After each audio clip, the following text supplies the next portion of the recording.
Jai Shri Ram. Today we will start with Canto 87. The summary: overwhelmed with grief to hear from the mouth of Guha how his two brothers got their hair entangled into a mass, Bharat falls unconscious on the ground.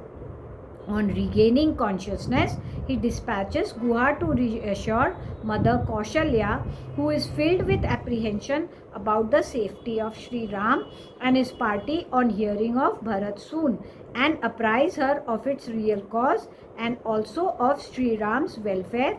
While doing so, Guha also tells her how Sri Ram and Sita lay down on a bed of kusha grass prepared by Lakshman with his own hands when the party broke journey at Shringaverapura, and how Guha with Lakshman kept watch the whole night for the protection of Sri Ram and Sita. Now the chapter. Hearing the report of Guha about Sri Ram's matted locks of hair, which was most disagreeable to hear, Bharat began to think deeply of Sri Ram alone, of whom that unpleasant news was heard by him, as it made him apprehensive that Sri Ram might not return to Ayodhya now that he had entangled his hair into a mass. Having remained composed a while, the mighty armed prince Bharat, for his part, who though tender of body was possessed of extraordinary strength, whose shoulders resembled a lion's, and who had eyes big as lotus, and who was both young and pleasing of appearance, suddenly sank to the ground, extremely sad at heart, like an elephant pierced with goads. Seeing Bharat unconscious, Guha felt shaken at that time like a tree during an earthquake, and his face grew pale. Embracing Bharat, lying in the unconscious state, Shatrughan, for his part, who stood nearby, got nonplussed, stricken as he was with grief, and loudly cried. Then rushed together all the mothers of Bharat. They were emaciated through fasting, looking miserable, and felt afflicted due to separation from their husbands.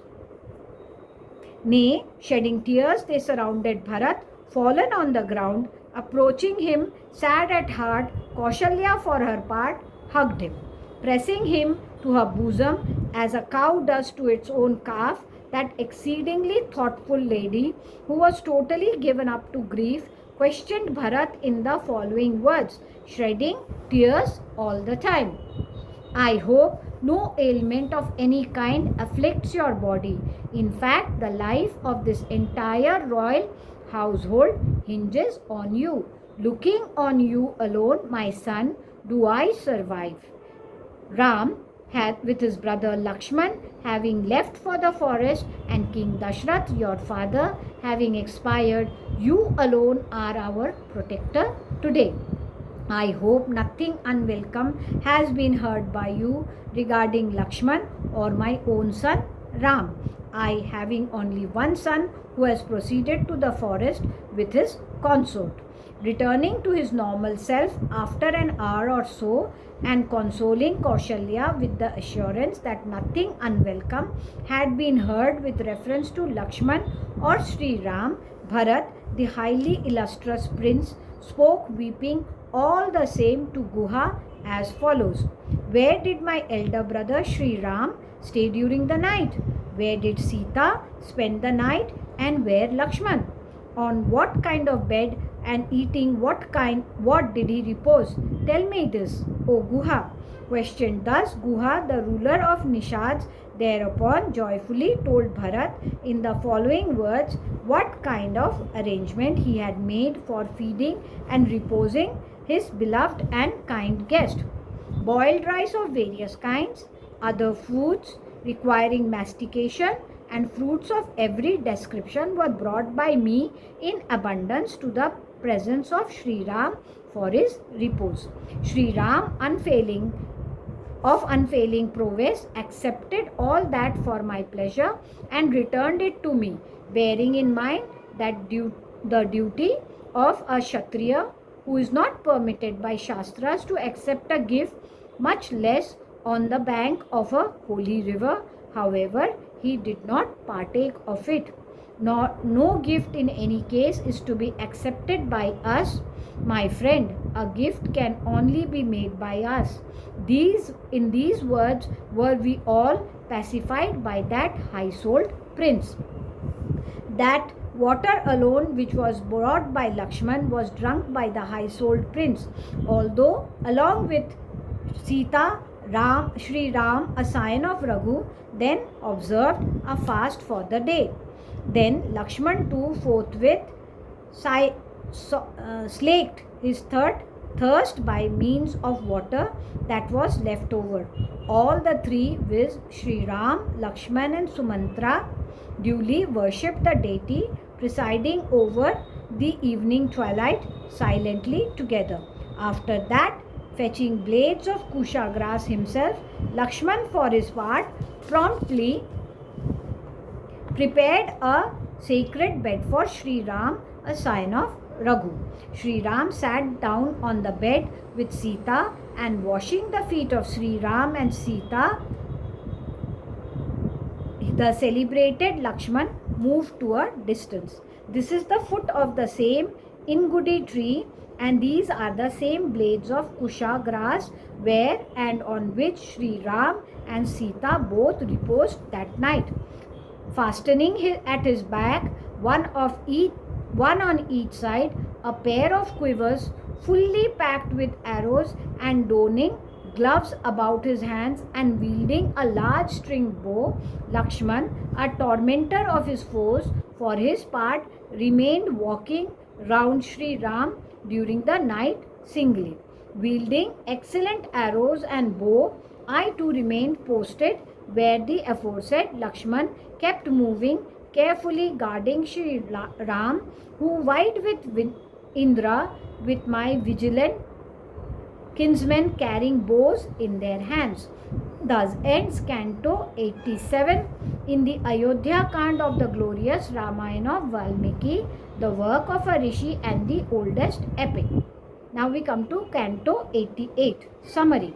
Showing to Kaushalya and others the bed of kusha grass on which Sri Ram and Sita spent their night, and contrasting it with the royal splendor and luxury in which he lived in Ayodhya, Bharat laments for him, and holding himself responsible for this turn of events and complimenting Lakshman and Sita for throwing their lot with Sri Ram and sharing his privations, makes up his mind henceforth to dwell in the forest as a representative of Sri Ram, wearing matted locks on his head like him. Now we start the chapter. Hearing all that attentively and reaching the foot of the ingudi tree with the king's counselors, Bharat saw Ram's bed. He said to all his mothers, "Here was the night spent by the high-souled prince lying on the ground. These are the blades of kusha grass crushed by his body while reposing on them. Sri Ram, who was procreated by the wise and highly blessed Dashrath, born in the line of great kings, does not deserve to sleep on the ground without any shade or couch. Having reposed all along on a bed consisting of a pile of excellent rugs and covered with an outmost covering of superb deer skin fit for kings, how does Sri Ram, a tiger among men, sleep on the ground? Sleeping away on the topmost story of palaces built after the style of aerial cars, and in turrets and in foremost apartments of excellent 7-storied buildings, which were provided with floors paved with gold and silver and furnished with excellent carpets, which looked picturesque with heaps of flowers and were fragrant with the odor of sandalwood and aloe, which shone like white clouds and were noisy with the chatter of flocks of parrots, where natural coolness prevailed and which emitted a sweet fragrance of camphor, etc. Nay, which vied with Mount Meru in height and whose walls were inlaid with gold, he was awakened every day by the strains of vocal and instrumental music the tinkling of excellent jewels and the excellent sound of clay tom-toms. Again, Sri Ram, the tormentor of his enemies, was glorified at the time of waking by a number of panegyrists, birds, and minstrels through appropriate verses and songs of praise. This is incredible in the world and does not appear true to me. My mind is really confused. My conclusion, therefore, is that this is a dream.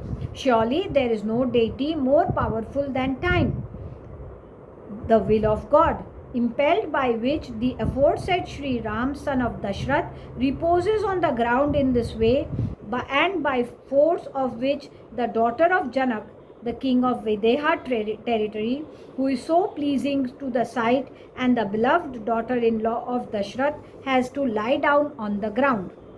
This is the bed of my elder brother, and here are the blessed marks of his changing sides in the form of all the blades of kusha grass crushed by his limbs against the hard ground. It appears that blessed Sita lay down decked with ornaments on this bed, for here and there are seen struck to the grass particles of gold. Sita quite evidently had her upper garments entangled with these blades of grass at that time. That is why these silk threads appeared stuck to them. I conclude the husband's bed, be it soft or hard, is comfortable at all events to a devoted wife, as is evident from the fact that Sita, the princess of Mithila, though youthful and tender, experiences no smart even while reposing on such a hard and rough bed, virtuous as she is and devoted to austerities. Alas, I am ruined, cruel am I, in that on my account Sri Ram with his wife has to lie down on such a hard bed like a forlorn creature, relinquishing his beloved rulership, which is unsurpassed.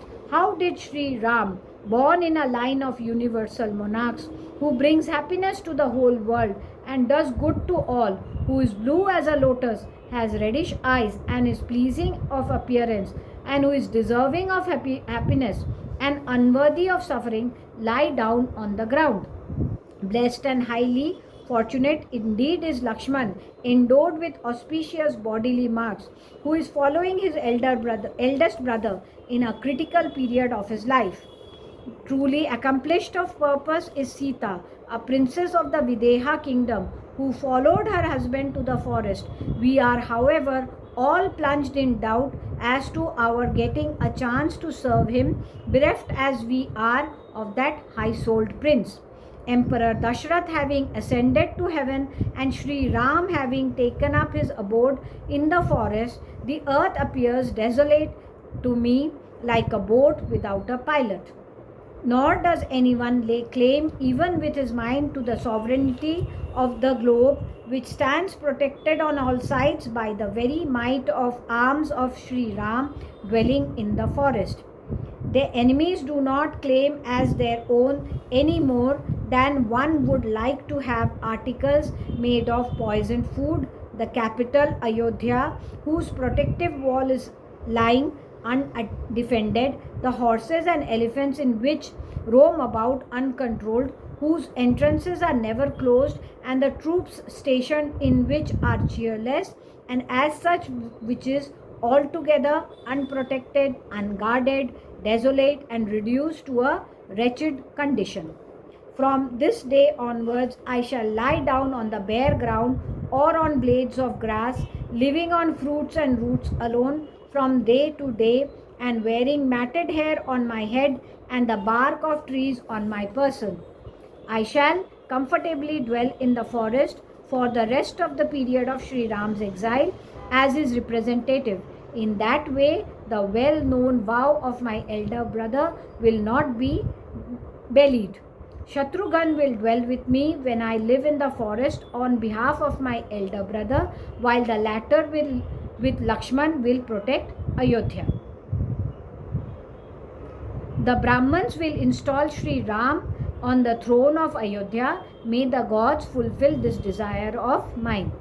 If he does not agree to return to Ayodhya, even when being solicited by me personally in many ways with my head bent low, in that case I shall dwell with Sri Ram for any length of time, so long as he roams about in the forest. He ought not to disregard me, I think. Thus ends Canto 88 in the Ayodhya-Kand of the glorious Ramayan of Valmiki, the work of a rishi and the oldest epic.